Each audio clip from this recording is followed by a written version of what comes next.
¿Por qué olvidamos lo que olvidamos? ¿En qué se diferencia la historia de la memoria?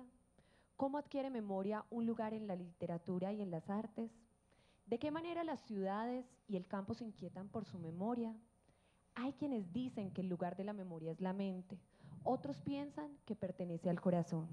La Alcaldía de Medellín, a través de su Secretaría de Cultura Ciudadana y la Biblioteca Pública Piloto, les dan la bienvenida a la 12ª Fiesta del Libro y la Cultura, un encuentro ciudadano donde celebramos la palabra en todas sus formas y manifestaciones, que este año tiene como tema de conversación las formas de la memoria.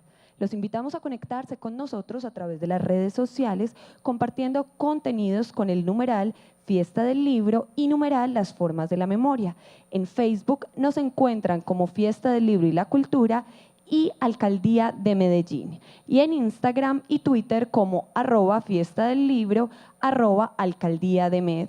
Una oportunidad para contarle a muchos ciudadanos cómo vivimos esta fiesta en la ciudad de los libros. La actividad que tendremos a continuación hace parte de la franja de las charlas de la tarde. Esperamos que en este paso por la fiesta nos deje llenos de experiencias que nos permitan seguir aportando a la transformación social de nuestra ciudad, a la construcción de cultura ciudadana. Antes de comenzar esta actividad, desde la Alcaldía de Medellín queremos agradecer a las entidades aliadas en este proyecto, los grandes patrocinadores, el colombiano Confama, Confenalco, y Banco Itaú, al patrocinador EPM, a los aliados estratégicos, Sistema de Bibliotecas Públicas de Medellín, Celsia, Parque Explora, Universidad de Antioquia, Buen Comienzo, Jardín Botánico de Medellín, Cinemas Procinal, El Tiempo, Publicaciones Semana, a quienes hicieron posible El País Invitado, Secretaría de Cultura de México, Agencia Mexicana de Cooperación Internacional para el Desarrollo, Secretaría de Relaciones Exteriores de México, Embajada de México en Colombia, México, un mundo en sí mismo, Año Colombia, México, Cemex y Claro, a quienes con su apoyo hacen posible el Premio León de Grave al Mérito Literario, la Universidad de AFIT, Grupos Argo, Cementos Argo y Celsia.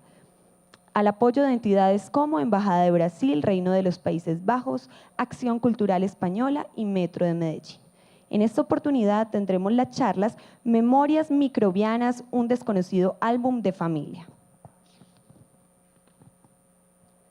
Con Scott Chmielewski.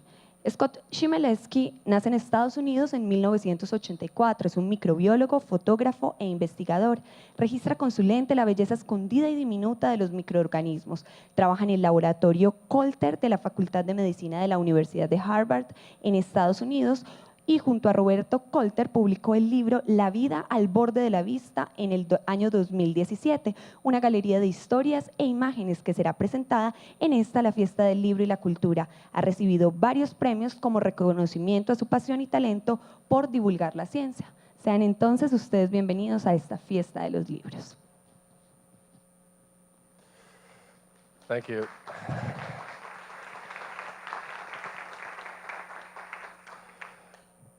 Hola and good afternoon. Unfortunately, no hablo español, but pero voy a tener algunos textos en español, de manera que si no hablan inglés, pues podrán entender algunos de los puntos en español en la presentación. El tema nuestro en esta feria del libro son las memorias microbianas, un álbum de familia desconocido. Quiero agradecerle mucho al Parque Explora, a la feria, a la Fiesta del Libro. Es un placer para mí, un enorme placer presentar hoy a ustedes. Quiero comenzar con donde estamos, que es el planeta Tierra. Para dar un poco de con todo, estamos aquí sentados, parte de este planeta, la Tierra. Esa es como es la Tierra, pero esto es lo que se veía la Tierra hace 4.6 mil a 4.600 millones de años cuando se formó la Tierra. De pronto sabrán ustedes que cuando se formó era un sitio muy caliente. Este es un render de la NASA de cómo habría sido la Tierra en sus inicios. Sabemos, la vida surgió de este planeta rocoso y miren cómo es la Tierra hoy en día. Todo organismo de este planeta están relacionados entre sí. Todos somos parte de un álbum familiar, realmente. Cuando la vida primero llegó a la Tierra y empezó a evolucionar, era vida microbiana. Los plantas y animales vinieron mucho después, miles de millones después, con la evolución de la vida de la Tierra. Pero es una vista del planeta primíparo, incipiente. En esa época sí sería de un render artístico, en una expresión.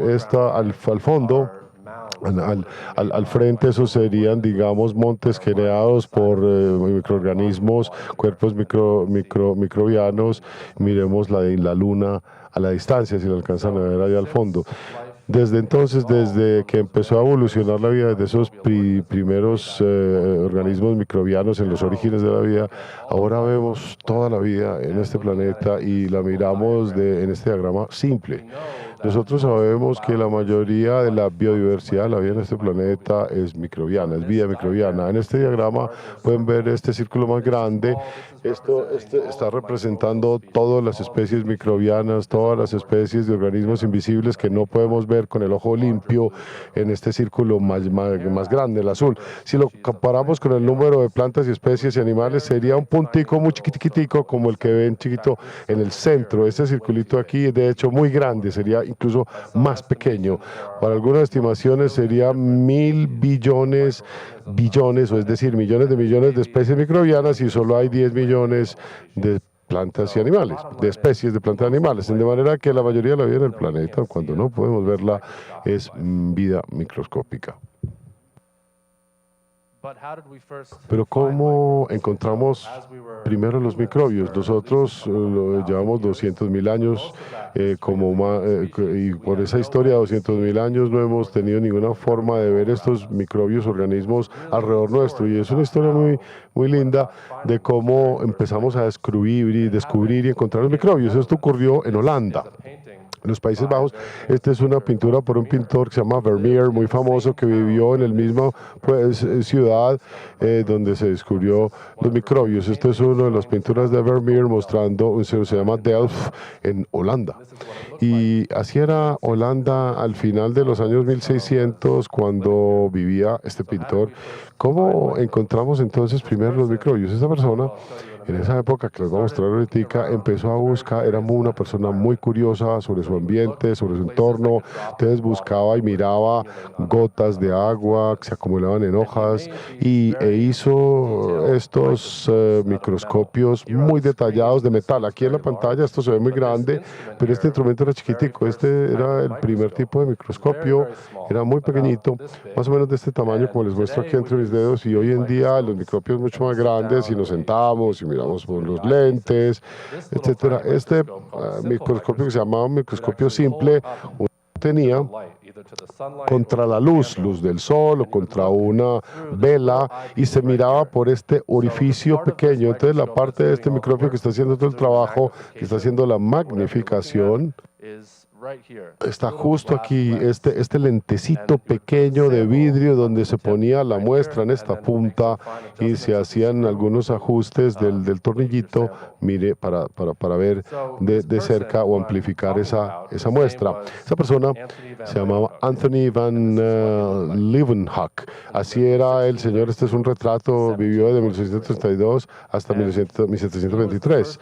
Él fue la primera persona en descubrir las bacterias, las células rojas, etcétera, los glóbulos rojos, etcétera. Él pensó imagínense, tener el único ejemplo de este poderosísimo microscopio en el planeta. Ningún otro ser humano había en el planeta Tierra en su época tenía acceso a un microscopio tan poderoso como el suyo. Entonces este señor descubrió tanto del mundo microbiano, incluyendo las bacterias. Estos son algunos de los primeros dibujos de bacterias que pasaron por su microscopio. Y él dijo en una cita muy famosa, en una de sus primeras cartas donde escribía sus observaciones, él dijo que pensaba, con base en sus observaciones, que había más personas, que digamos lo que llamaba los animalcules, que eran animales vivientes en la boca que personas en toda la Tierra.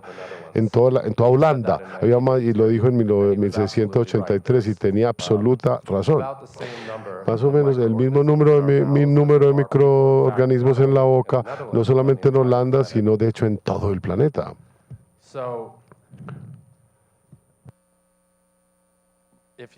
Entonces, imagínense cómo era cuando cómo se sentía la primera vez que vio esos microorganismos. Miren este videito, vamos a correrles un video. Imagínense, sitúense en el pasado, la única persona en el planeta con este poderosísimo microscopio. Veamos si corre el microbio, el video. Así sería algo así. Imagínense ustedes mirando por este microscopio pequeño metálico, descubriendo todo un universo biológico. Ningún humano antes había descubierto. Esto es un microscopio moderno, obviamente se ve un poco mejor de lo que él lo habría visto, pero esto se llama el Rutherford, que es un animalito microscópico que descubrió Rutherford. Son unas pulguitas de agua, bacterias. Hay toda una jungla de organismos que nadie nunca antes había visto.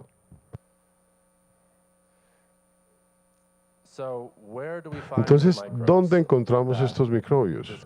Que este señor Anthony van Leeuwenhoek encontró. Los encontramos por doquier, en todas partes, absolutamente en todas partes, en todo el planeta. Veamos un par de ejemplos. Los encontramos en nuestro cuerpo.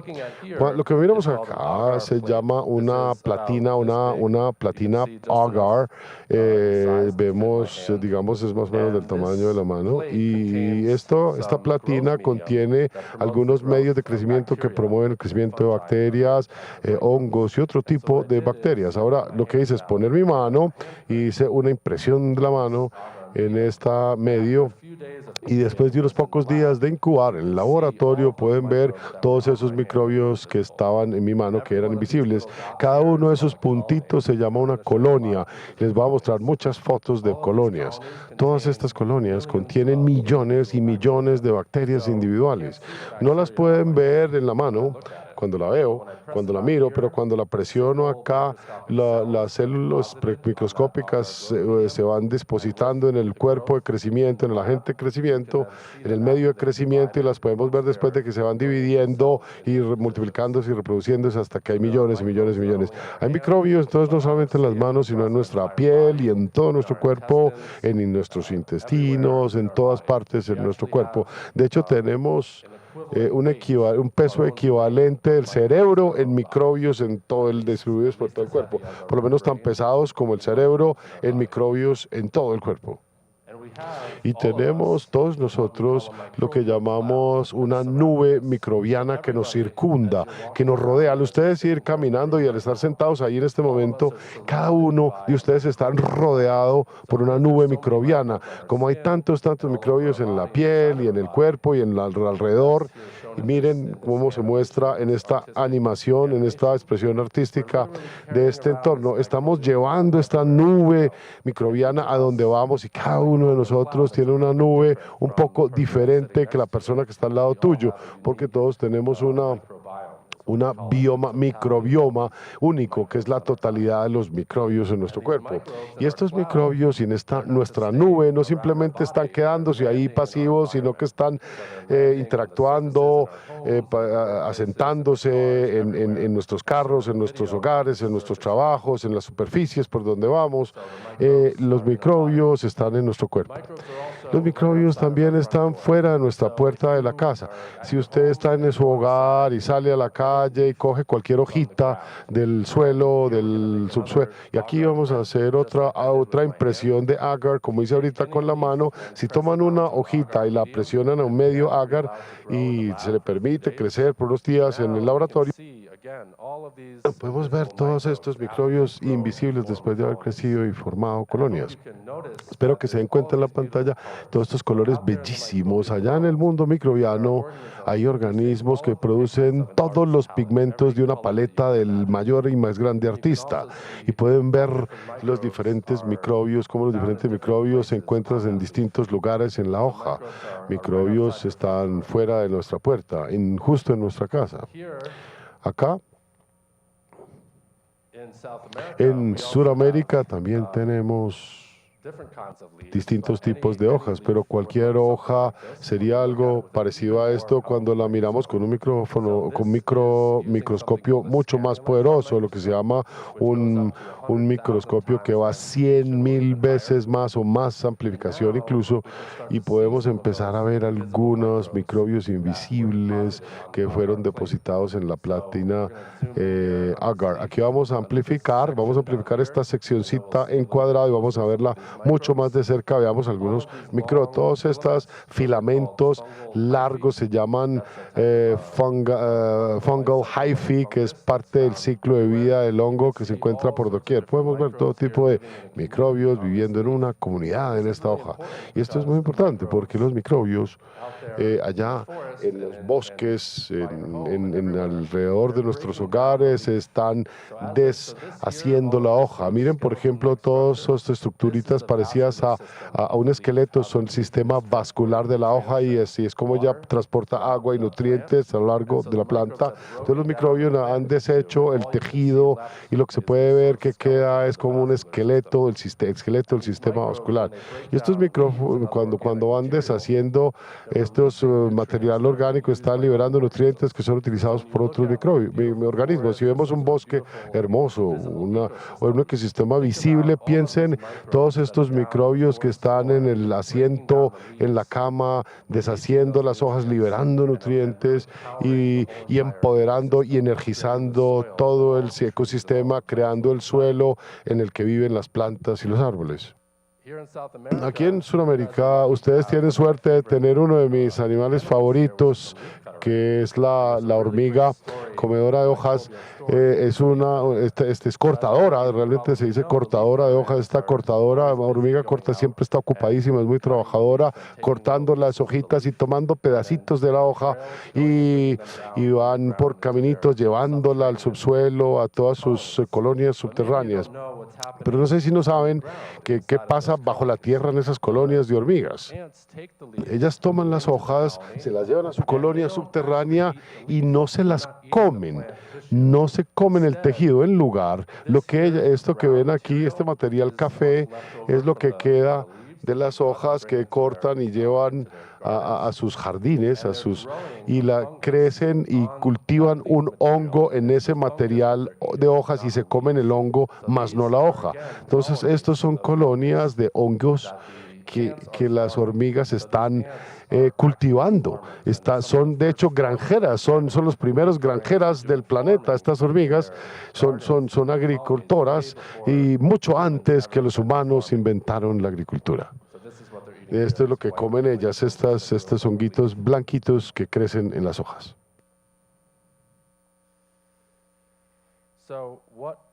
Entonces, ¿qué pueden hacer los microbios? ¿Cuáles son algunas de las actividades que pueden hacer los microbios? Ellos pueden hacer unas cosas fascinantes que ustedes de pronto no pensarían.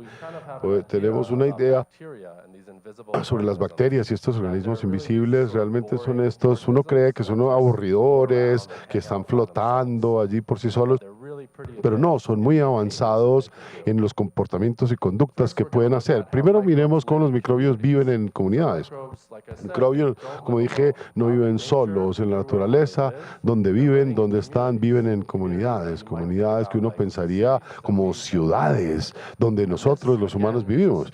Esto es una micrografía de microscopio donde vemos todas las células individuales. Esto es una bacteria que vive en el suelo y podemos ver que no es una sola, sino que viven en una red, en una comunidad, y las células bacterianas producen algo que se llama una matriz extracelular, que es como material pegajoso que las mantiene cohesionadas y pegadas, como en nuestro cuerpo, en un cuerpo animal, como nuestras células están conectadas entre sí. Algo parecido, las bacterias también lo hacen. Es mucho más simple, pero en principio es algo similar. Las bacterias van formando entonces estas comunidades. Esta fue la perspectiva bien microscópica. Ahora miremos una colonia, miremos ahora toda la comunidad. Obviamente esto es un video de lapso de tiempo mucho más acelerado. Esta estructura obviamente es otra colonia. colonia sería el tamaño de una monedita. Estamos mirándoles de este tamaño y la estamos amplificando y acelerando más rápido. Vemos cómo esta comunidad que se llama un biofilm se va desarrollando en el tiempo. Toda esta estructura que vemos acá en pantalla, y esta es una bacteria que se llama Pseudomonas aeruginosa, toda esta colonia se origina de una sola bacteria.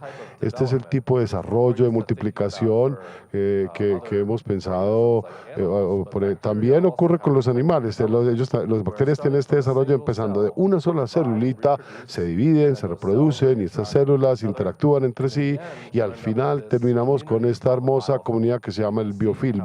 Vemos cómo va formándose, mutando en esta estructura y es la manera en que ellos van ganando más y más acceso al oxígeno.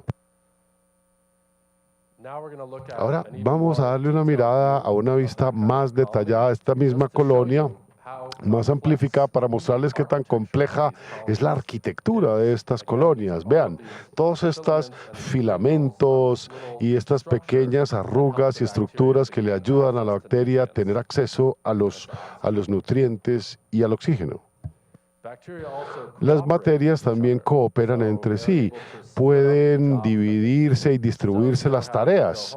Cuando usted va a la casa, de pronto en la familia, una persona hace los platos, la otra cocina, la otra. Eso lo llamaríamos una división de las tareas o el trabajo. Las bacterias lo hacen también. También hacen este tipo de división de las tareas y el trabajo. Ahora mirando tras el microscopio, miramos esta vista microscópica dentro de la colonia. Estos dos colores son dos diferentes tipos de células de la misma especie que hacen tareas diferentes. Estas células aquí producen esta matriz extracelular, esta materia pegajosita que les mostré ahorita, y estas azulitas están produciendo una sustancia que se llama un surfactante que les permite moverse, que es, digamos, escurridizo, un material que les permite moverse, les permite expandirse y explorar su entorno, mientras que solas ninguna de las dos podría hacerlo. Entonces es un tipo de división especializada de cooperación entre las bacterias. Esta estructura la llamamos paquetes Van Gogh, porque si miramos la similitud con el pintor, mire que es muy parecido a la noche estrellada de Van Gogh. Es muy parecido a lo que encontramos en el mundo microbiano. Similar a un biofilm, las bacterias también trabajan con comunidades para moverse y migrar a lo largo de superficies. Estas comunidades de biopelículas y biofilm se ven como una fortaleza, crean como una fortaleza y no se mueven. Esto se llama swarming, es decir, usted no sé si han visto algunos animales que lo hacen. Ellos van, digamos, mutando y hinchándose. Empezaron en la mitad, esta bacteria, y luego empiezan a moverse a lo largo del tubo de ensayo para encontrar más y más oxígeno. Cuando están mutando, reconocen entre sí, se reconocen las otras células y alejan las otras bacterias con las que no se las llevan bien, entre comillas. Estos son 4 diferentes grupos de bacteria y podemos ver que no se fusionan, no se mezclan. Cuando se encuentran, se mantienen separados, hasta se pelean en las fronteras. Las bacterias reconocen grupos de, digamos, las que son nuestras y las que no son nuestras, igual que los grupos de animales o las manadas de animales. Esta es una bacteria muy chévere que se encuentra en una de las especies favoritas, que se llama Mesecaccus sampus, y me gusta mucho esta foto porque parece como una galaxia, ¿no les parece? Es una colonia chiquitica, también del tamaño aproximado de una moneda. Mesecaccus zentes tiene una cualidad excepcional y es cazadora, es una cazadora. Caza lo que se llama como los lobos en grupos. Miren, esta era la colonia Mesecaccus bacteria, y esta es otra bacteria, otra colonia al ladito en el plato de ensayo, y la Mesecaccus está a la caza. Van formando grupos como los lobos, como los grupos de lobos, en que sienten la presencia de la otra bacteria y se avalanchan y la atacan y se la comen. Entonces, de hecho, son predadoras. tal cual. De pronto uno no piensa en las bacterias como predadoras, pero hay muchísimas bacterias que se comen otras bacterias. Y algunas lo hacen de en formaciones sociales como mixocacos, como si fueran grupos de lobos en cacería.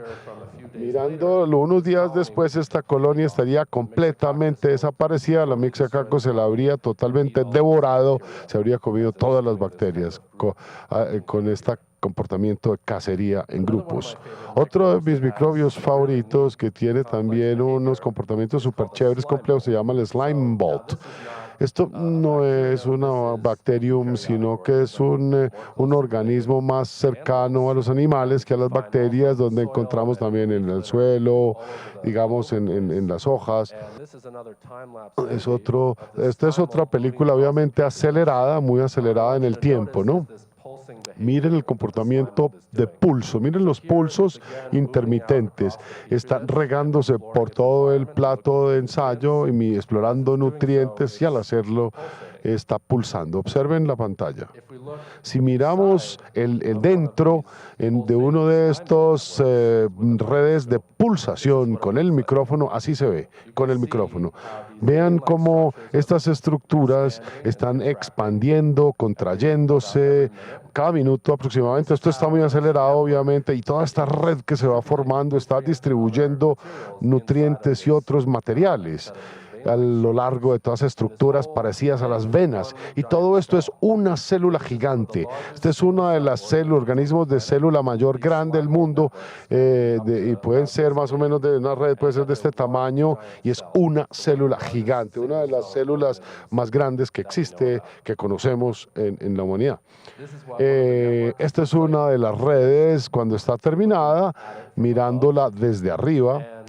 Y aquí el slime mold estaba comiendo su comida favorita en el laboratorio. Se considera incluso un organismo inteligente que puede tomar decisiones, pasar por crear redes muy eficientes y lógicas para llegar a sus fuentes de comida. Aquí había, por ejemplo, un poco de cereal por aquí, y ella encontró los pedacitos de cereal e hizo las conexiones de hecho era cereal de avena, y siempre toma una conexión bien inteligente para llegar y creaba incluso caminos de respaldo. Lo que me gustó muchísimo sobre esta red es, si ustedes le dan una miradita, miren la red y la voy a difuminar. La voy a traslapar con una imagen de satélite de la ciudad de Boston, donde vivo. Miren qué similitudes tan interesantes. Los humanos, cuando primero llegamos a esta área, que hoy es Boston, en el Massachusetts, hace cientos de años, encontramos todos los recursos, como los ríos y recursos naturales, y lo que terminamos después de cientos y cientos de años es esta red terminada de humanos, que el sistema de carreteras y vías y los principios de cómo hacemos ciudades son muy parecidos, la manera que slime molds hacen sus redes también bacterianas. Pero hay un gran problemita, a pesar del hecho de que los microbios están por doquier, de que están en nuestro cuerpo, a pesar del hecho de que tiene estos comportamientos tan chéveres y estos colores maravillosos, tenemos un gran problema con los microbios. Y es que todos estos artículos que están surgiendo en la prensa, como este que ven aquí que dice los sitios más infestados en gérmenes y cómo evitar enfermarse, o visto a las 11, una contaminación, swabs con bacterias en subways, en taxis y en bicicletas de la ciudad. Obviamente es importante saber que hay bacterias peligrosas, puede que haya 1.000 millones, un millón de millones, pero hoy sabemos que solo hay algunos cientos de los millones de millones que realmente son nocivas para la gente. Entonces vemos titulares que generan pánico en la gente de manera tergiversando la verdad. Podrán ver de mi presentación hasta ahora que los gérmenes, con lo que llaman gérmenes, los microbios están por todas partes, están están en nuestra mano, cuando los encontramos en un taxi o en una bicicleta o en un metro, no nos debería sorprender. Sabemos que los microbios están por todas partes, sabemos sobre nuestras nubes microbianas, están aquí, alrededor mío, en el aire, en este edificio, en el piso, aquí en Parque Explora, en las paredes, y sin embargo vemos estos titulares que atemorizan la comunidad sobre el mundo microbiano. Aquí hay otra, por ejemplo, que es aún peor. Esta dice, olvídese de los tiburones, hay 7 cosas que deben temer los nadadores. Y ven estas imágenes aterrorizantes de estos microbios que vienen y se acercan al nadador. En mi opinión, esto no es preciso, es tergiversar, porque especialmente en el océano sabemos que hay millones y millones de especies de microbios y solo unas pocas son nocivas. Así que creo que este es un gran problema de tergiversación que está atemorizando a la gente. Estos artículos amarillistas están asustándonos sobre el mundo maravilloso microbiano. Ahora, la razón por la cual creo que es un problema es que hoy en día entendemos mucho mejor que el impacto neto de los microbios en la humanidad es positivo, con absoluta certeza. Y voy a tratar de contarles algunas cosas. ¿Por qué? Primero que todo, los microbios son los chefs invisibles que hacen nuestras comidas favoritas. Tenemos microbios, agradecemos a los microbios mucho de nuestro alimento. Esto que vemos ahí es una sección, una fotografía de queso azul, que lo hace un hongo. Todo este material azuloso dentro del queso se llama Pelecinium brocofortiae, que hace el queso azul lo delicioso que es y le da su sabor. Esto es, así se ve si tomamos parte de ese queso azul y lo llevamos al laboratorio y lo cultivamos en un tubo de ensayo. Aquí vemos la diversidad y los tipos de bacterias y hongos que viven en el queso azul. Y no solo el queso azul, todos los quesos que nos encantan tienen microbios en ellos, algunos más que otros. Si miramos bajo el microscopio este tipo de hongo que se llama Pelecinium brocofortiae, veámoslo en esta fungal hyphae, que se acuerdan ahorita les mostré ese hilo que vimos ahorita en la hoja que va desmoronando y deshaciéndola. Así es como este hongo va creciendo, y todos estos son esporas que produce el hongo y así se reproducen y salen al entorno y van completando su ciclo de vida. También dentro de este queso azul, si ustedes piensan en este queso azul como un ecosistema microbiano que está justo en la cocina, en el pollo de la cocina, hay animales pequeñitos, casi microscópicos, que viven siempre dentro de ese ecosistema. Aquí tenemos el color azul del hongo en la parte de este señor aquí, es lo que se llama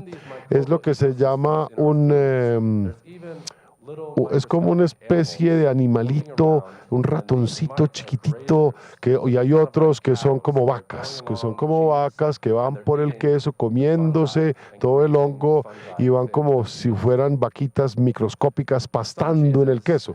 Algunos quesos tienen mucho más bichitos. Encontramos, por ejemplo, un bichito aquí o allá, un bichito aquí o allá. Algunos quesos como digamos, es cheddar, el cheddar, que tiene muchísimos bichitos. Es más difícil de ver, pero yo creo que en el siguiente video podrán ver cuántos animalitos viven en el cheddar. Este es cheddar. Este es un cheddar añejado. Es bastante asustador. Estoy de acuerdo que ahorita no van a salir a comer cheddar, se los aseguro, pero miren, al principio le da a uno como una sensación que algunos de ustedes tendrán, pero uno realmente, si uno se acostumbra, estos bichos no son malos, son beneficiosos. Casi nadie es alérgico a ellos, de esos son agregan sabor, son los que agregan el sabor. Hay un químico medio especie de cítrico que agrega ese sabor que es medio ácido, medio limonudo. Si no, no sería, el cheddar no sería lo que es el cheddar sin estos animalitos, no tendría el sabor que tiene. Aquí hay otro hongo que usamos para la comida. Este se llama Aspergillus ericeae, y este honguito hace diferentes alimentos, hace sake, miso, salsa de soya, etcétera. Estos todos son colonias. Estas estrellitas, todas estas estructuras estrellitas son colonias. Y ahora vamos a empezar a amplificar el ciclo de vida del hongo y podemos ver que están creciendo. Este es en un pedacito de arroz. Miren el tamaño tan absolutamente minúsculo. Esto está en un arrocito, está en menos de un arrocito, y este es el hongo que vemos aquí formando estas grandes barritas con estos como algodoncitos. Él lo utiliza para reproducirse. Ahora vamos a amplificar con un microscopio más poderoso. Vamos a ver estos con más amplificación. Y aquí podemos ver cómo se ve. Miren qué hermosura cómo se ve con el microscopio. Todas estas estructuras que van saliendo, ¿se acuerdan? Esas motitas como de algodón. Ahora magnifican, estas son esporas que se liberan en el entorno. De pronto se las lleva el aire, el viento, aterrizan y se asientan. Si hay suficientes nutrientes, forman otra colonia y otra, como esas primeras que mostramos, estas estrellitas, y luego forman más esporas, y así van regenerando el ciclo de la vida. Otro ejemplo de una comida microbiana es el kombucha. No sé si lo han tomado, es una bebida muy popular en muchos países. Este es como un té fermentado. En esta jarrita que muestro acá, ella empezó con un color claro, con un té dulce, oscuro, y se le van agregando microbios y se va en este material, digamos, un poco grueso, y empieza el proceso. Los microbios utilizan el azúcar y van formando esta comunidad gruesa que se veía, que se llama un biofilm, parecido a los biofilms que les mostré ahorita. Ahora, a medida que van creciendo los microbios y van formando esta película y crean un ácido como un vinagre, y hacen del kombucha lo que es. Y el té kombucha es una industria de miles de millones de dólares, y mucha gente le fascina el té kombucha. Si miramos esta película desde arriba con un electromicroscopio, veamos cómo se ve. Todo este material blancuzco que está con todas estas fibritas, como esta, es lo que se llama celulosa, y estas fibras de celulosa se producen por la bacteria dentro de esta biopelícula. Las más grandecitas que vemos son almidones, casi que no, y vemos algo de las bacterias. Esta biopelícula creciendo encima de esta té de kombucha es como un bosque, como todo un bosque húmedo de microorganismos. Pueden haber hasta 20 o 30 diferentes especies de microbios que conviven y viven estas biopelículas de un té de kombucha.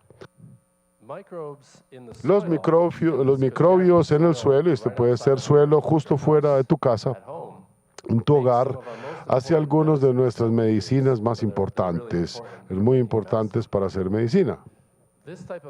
Este tipo de bacteria se llama Actinobacteria, y la Actinobacteria es una familia de bacterias responsable de crear la mitad de los antibióticos que hoy utilizamos en medicina. La mitad de nosotros aquí en la sala hemos tenido nuestra vida salvada por lo menos una vez por una droga hecha por este tipo de bacterias. Muchos de los antibióticos más importantes que tenemos vienen de este grupo de bacterias. Aquí miramos una especie de esos Actinobacterias.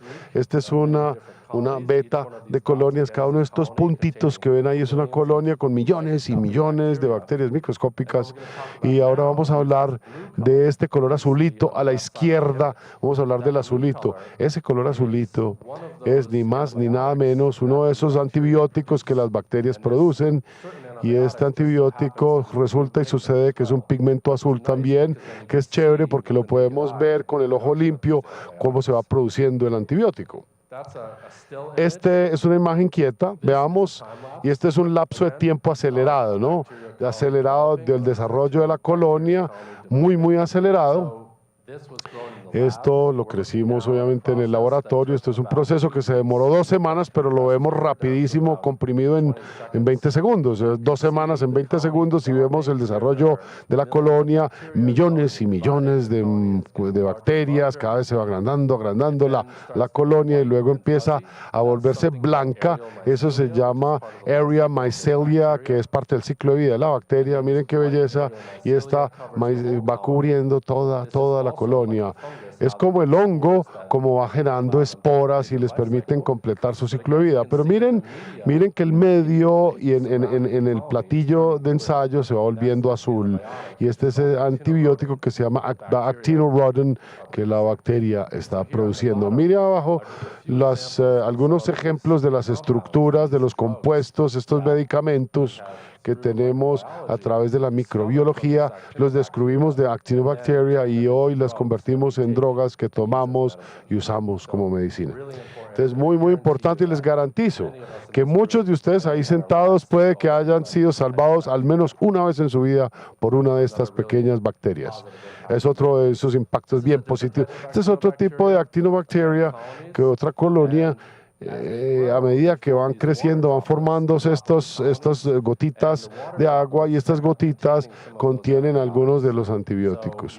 Ven cómo es como doradito, como medio dorado. Contienen algunos de estos antibióticos preciosos que producen las actinobacterias. Son bacterias bellísimas. Yo creo que el mejor argumento de por qué los microbios tienen un impacto positivo en la humanidad es que los microbios son los fabricantes y guardianes de toda la biosfera en la que todos nosotros vivimos en este mismo instante.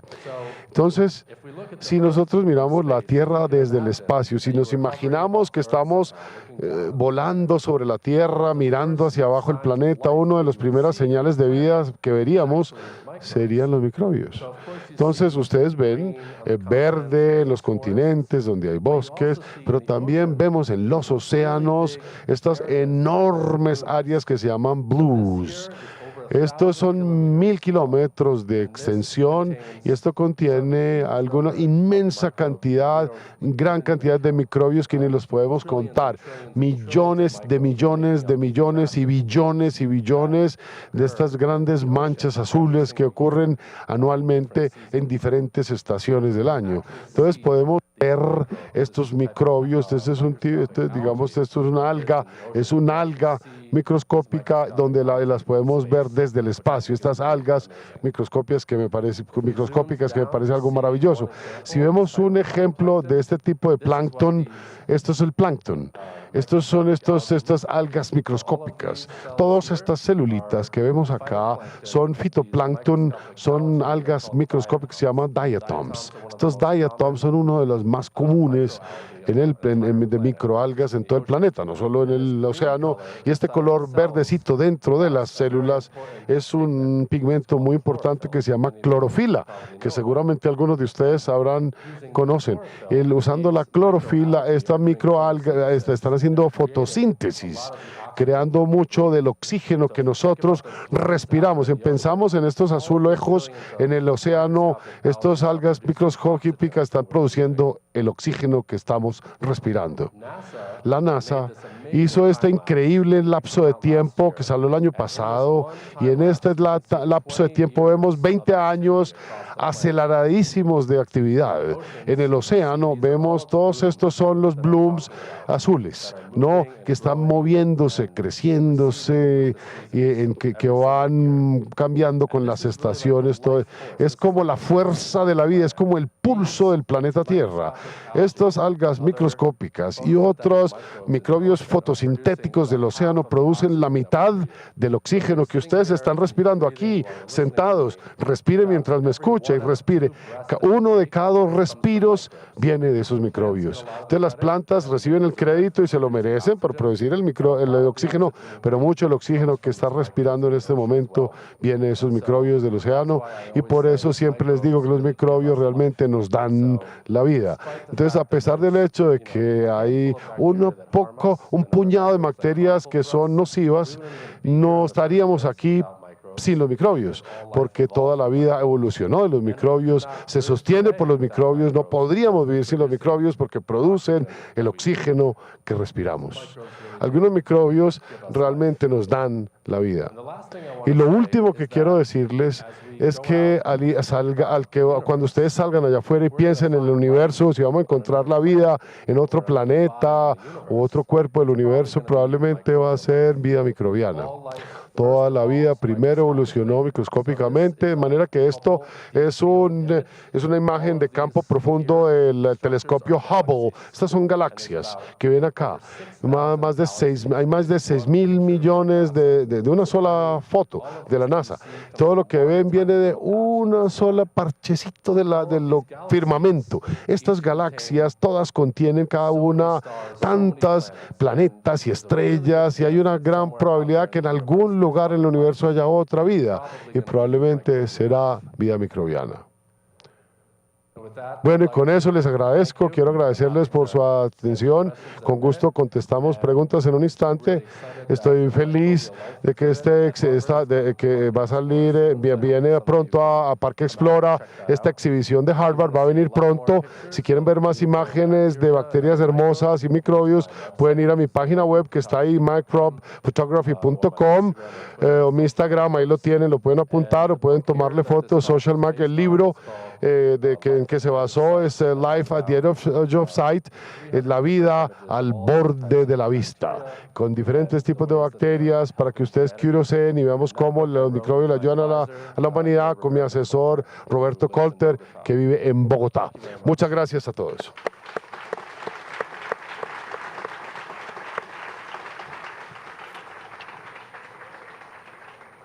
Pueden preguntar en inglés o en español, pero con el micrófono.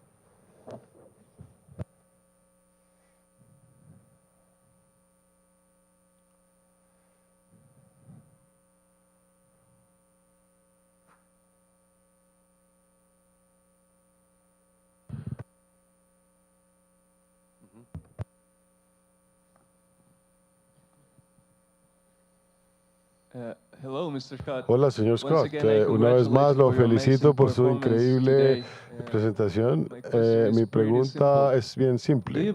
¿Usted cree que el slime mold que usted mostró puede ser de alguna manera hecho de manera genética, con ingeniería genética para atacar, para directamente atacar algún tipo de enfermedades como el cáncer o tumores, no sé? Súper buena pregunta. Yo creo que en el cáncer sería difícil porque el slime mold no crece en nuestro cuerpo, crece en el entorno que nos circunda, pero yo podría pensar en un tema relacionado que sería cómo podemos utilizar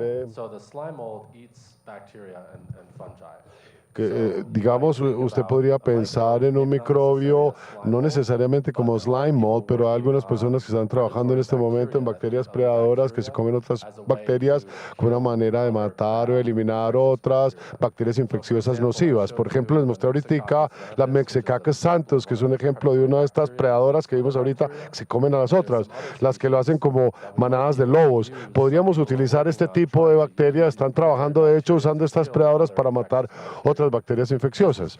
Y esto es particularmente importante y útil para las bacterias que son resistentes a los antibióticos, que es un gran problema porque muchas bacterias tienen resistencia antibiótica. Entonces las personas están mirando como una manera para matar los microbios resistentes. Tengo otra pregunta, no sé si la puedo contestar. Usted mencionó estas antibióticos resistentes a los antibióticos. Estos microbios resisten a los antibióticos. Se piensa que estamos pasando por una crisis por estas bacterias. ¿Qué piensa usted es el protocolo a seguir para poder, no sé, atacar estas superbacterias? Sí, muy buena pregunta.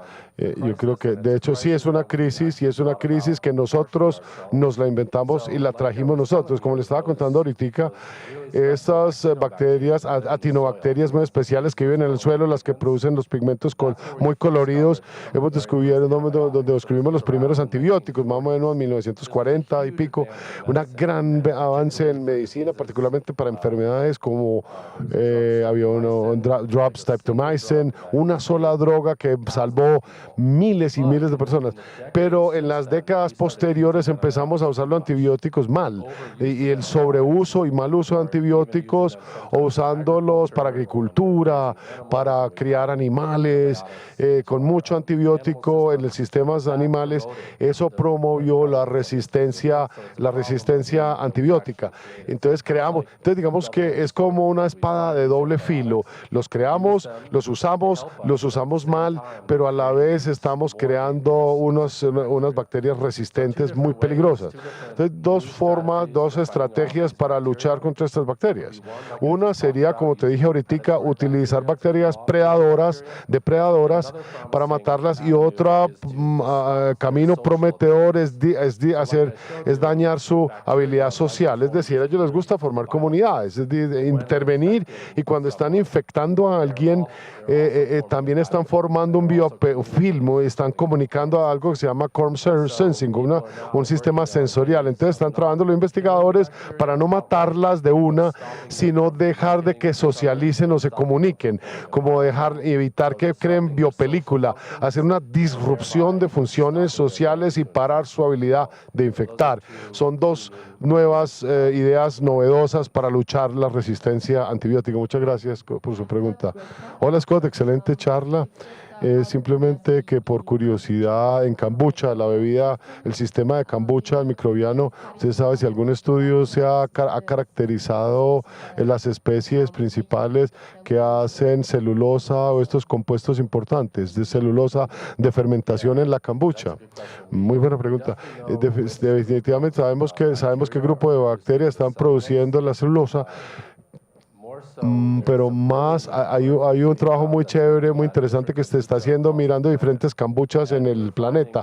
Estamos encontrando que cada kombucha, distintos sitios en el planeta, tiene diferente comunidad. Es decir, la kombucha primero se originó en cierta área y desde entonces han estado distribuyéndola y regándola por el planeta. Debido a las diferencias en diferentes kombuchas, tienen diferentes comunidades microbianas. Entonces, hay gente que está estudiando esas diferentes comunidades microbianas y bueno, y hay ciertas similitudes, pero también hay muchas especies diferentes en diferentes partes del mundo. Por ejemplo, todas las kombuchas Kobe, esta biopelícula, tendrán bacterias que producen celulosa de una familia similar, pero pueden ser especies distintas. Lo mismo con las acidic acid, las que producen vinagre.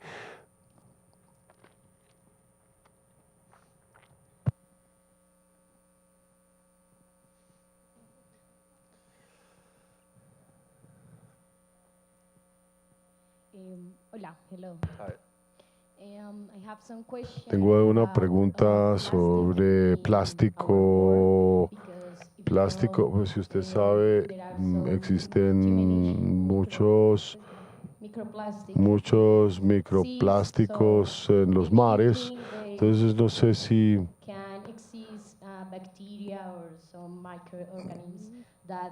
¿cuáles son los microorganismos que nos podrían ayudar para resolver el problema del plástico que utilizamos, reutilizamos y no lo podemos, digamos, degradar?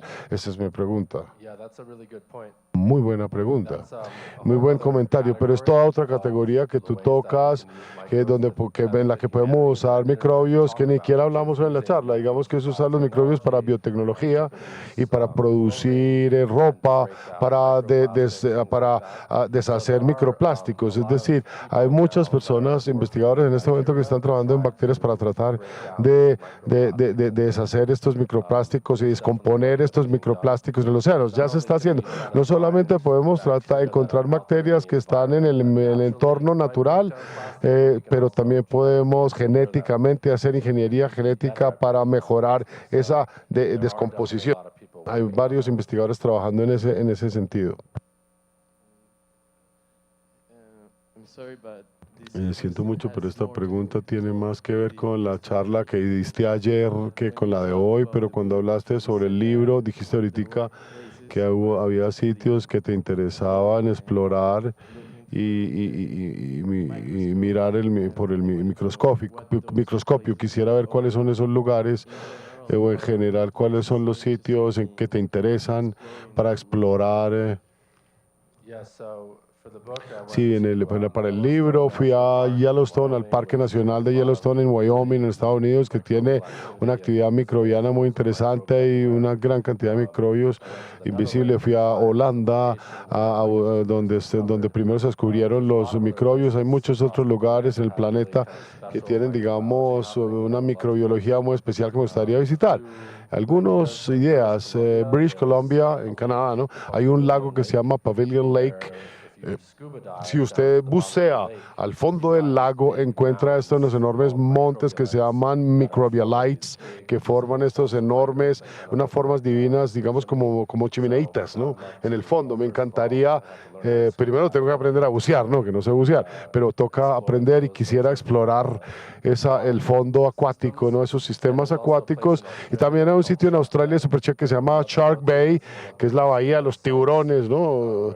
Donde digamos, hay unos montes, obviamente me gustaría ir a Australia, incluso hay algunos sitios aquí en Colombia, muy remotos, como unos ríos coloridos, donde hay una verdadera fascinación para ir a tomar fotografía.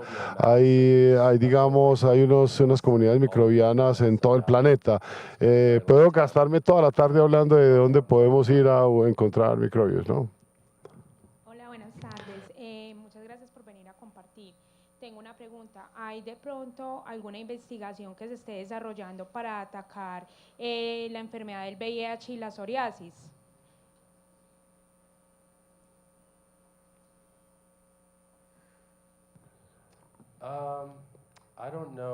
Que yo sepa, no conozco mucho porque yo no estudio virus ni VIH, pero no puedo hablar de algo que no conozco. En términos de psoriasis o problemas de la piel, sí hay mucho trabajo que se está haciendo en el campo del microbioma para tratar de mirar o buscar formas donde podríamos influenciar o cambiar la comunidad de bacterias en la piel para de pronto evitar algunas condiciones de la piel.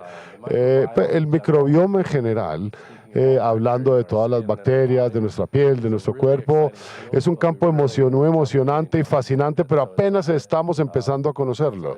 Es un poco, digamos, una razón, es difícil porque hemos dicho la nube, todos tenemos nubes microbianas que son levemente diferentes, entonces el mismo tratamiento para tu microbioma podría trabajar para ti, pero no para mí y para otras personas no. Entonces, el microbioma es una ciencia compleja que apenas estamos empezando a comprender cómo interactúan, pero sí hay muchas condiciones que pensamos van a influenciarse por el microbio. Algún día en el futuro podremos intervenir y jugar con las especies para evitar estas aflicciones.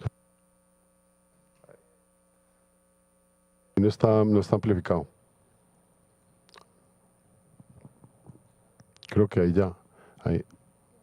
Mi pregunta va en otro sentido, porque yo quería preguntarte qué te gustaría decir, qué decirle a este público que no estudia o no conoce o no sabe demasiado sobre ese trabajo más técnico y científico, y qué quisieras decirle a esas personas que están pensando en ir a la universidad o de pronto para motivarlas a estudiar, digamos, algo más, alguna carrera científica o algún programa científico. Sí, yo creo que es muy importante que siempre tengamos más científicos, porque algunos de los principales problemas que enfrenta la humanidad solo los vamos a resolver a través de la ciencia. Eso a un nivel muy general, digamos, pero en términos de la microbiología, si pensamos en algunas de las primeras imágenes que les mostré comparando cuántas especies microbianas hay comparado con los planetas y animales, si usted se vuelve un biólogo, es un poco difícil hoy en día, después de cientos de años, de 100, 200 años de biología, usted no va a encontrar una nueva especie de jaguar o una de estas, es casi imposible en este momento. Ya exploramos bastante, digamos, el panorama, pero usted sí puede ir y hay millones de especies microbianas que todavía no se han descubierto. Es como Darwin. En su famoso viaje, en su viaje famosísimo, él estaba en un barquito buscando animales, pero usted puede estar en un viaje similar a nivel microscópico, digamos en un pedacito de tierra encontrando y descubriendo nuevas especies relativamente rápido. Entonces es un mundo emocionante, por eso la microbiología es un mundo muy emocionante.